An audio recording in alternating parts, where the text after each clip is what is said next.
ఆఫ్ఘనిస్తాన్తో టెస్టులో శుభ్మన్ గిల్ దుమ్ము రేపాడు. బ్యాటింగ్లో కీలకంగా నిలిచాడు. అద్భుతమైన ఆట తీరుతో కట్టిపడేశాడు. 126 పరుగులు సాధించాడు. 177 బంతుల్లో గిల్ 15 ఫోర్లు, 1 సిక్సర్ బాదాడు. భారత్ భారీ స్కోర్ సాధించడంలో తనదైన ముద్ర వేశాడు. రికార్డులు కొల్లగొట్టాడు. కెరీర్లో శుభ్మన్ 11వ సెంచరీని నమోదు చేశాడు. భారత జట్టు కెప్టెన్గానే 6వ సెంచరీని ఖాతాలో వేసుకున్నాడు. కెప్టెన్గా 1000 పరుగులు మైలురాయిని అందుకున్నాడు. కెప్టెన్గా 6వ సెంచరీ సాధించేందుకు శుభ్మన్ గిల్కు 15 ఇన్నింగ్సే అవసరమయ్యాయి. భారత జట్టు తరఫున కెప్టెన్గా ఎక్కువ సెంచరీలు సాధించిన ఆటగాడిగా విరాట్ కోహ్లీ ఉన్నాడు. విరాట్ కోహ్లీ అత్యధికంగా 20 సెంచరీలు సాధించాడు. సునీల్ గవాస్కర్ 11 సెంచరీలు, అజర్ 9 సెంచరీలు సాధించారు. సచిన్ 7 సెంచరీలు కొట్టాడు. మాస్టర్ బ్లాస్టర్ తర్వాతి స్థానంలోకి శుభ్మన్ గిల్ చేరాడు. కెప్టెన్గా 1000 అంతకంటే ఎక్కువ పరుగులు చేసిన ఆటగాళ్ల లిస్టులో యావరేజ్ పరంగా గిల్ 2వ స్థానం సాధించాడు. కెప్టెన్గా బ్రాడ్మెన్ తర్వాతి స్థానంలో నిలిచాడు.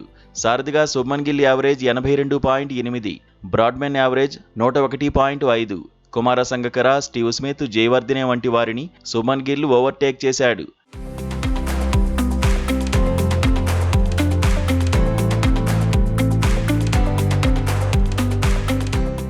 భారత టెస్ట్ జట్టు కెప్టెన్గా గిల్ ఇప్పటివరకు 1076 పరుగులు సాధించాడు. కెప్టెన్గా శుభ్మన్ ఒక్కో మెట్టు ఎదుగుతున్నాడు. రోహిత్ తర్వాత కెప్టెన్గా ఎవరు బెస్ట్ అనుకున్న టైంలోనే జట్టు పగ్గాలు అందుకున్నాడు. ముందుగా కఠినమైన ఇంగ్లాండ్ టూర్లోనే కెప్టెన్గా వ్యవహరించాడు. ఇంగ్లాండ్ జట్టు ఊహించని రీతిలో శుభ్మన్ గిల్ అదరగొట్టాడు. ఆతిథ్య జట్టును అలవోకగా ఎదుర్కొన్నాడు. పరుగుల రేసులో జట్టును ముందుండి నడిపించాడు. జట్టుకు అడ్వాంటేజ్గా నిలిచాడు. తనపై కెప్టెన్సీ భారం లేదని నిరూపించుకున్నాడు. ఆ తర్వాత కూడా నిలకడగా రాణిస్తూనే ఉన్నాడు. టెస్టులో కెప్టెన్గా శుభ్మన్ ఇప్పటికే ప్రూవ్ చేసుకున్నాడు. అయితే వన్డేల్లో మాత్రం ఇంకా ప్రూవ్ చేసుకోవాల్సి ఉంది. వచ్చే వన్డే వరల్డ్ కప్ రూపంలో అతిపెద్ద సవాల్ను శుభ్మన్ గిల్ ఎదుర్కోబోతున్నాడు. వన్డేల్లోనూ రఫ్ ఆడిస్తే గిల్ రేంజ్ మారిపోతుందనే చర్చ జరుగుతోంది.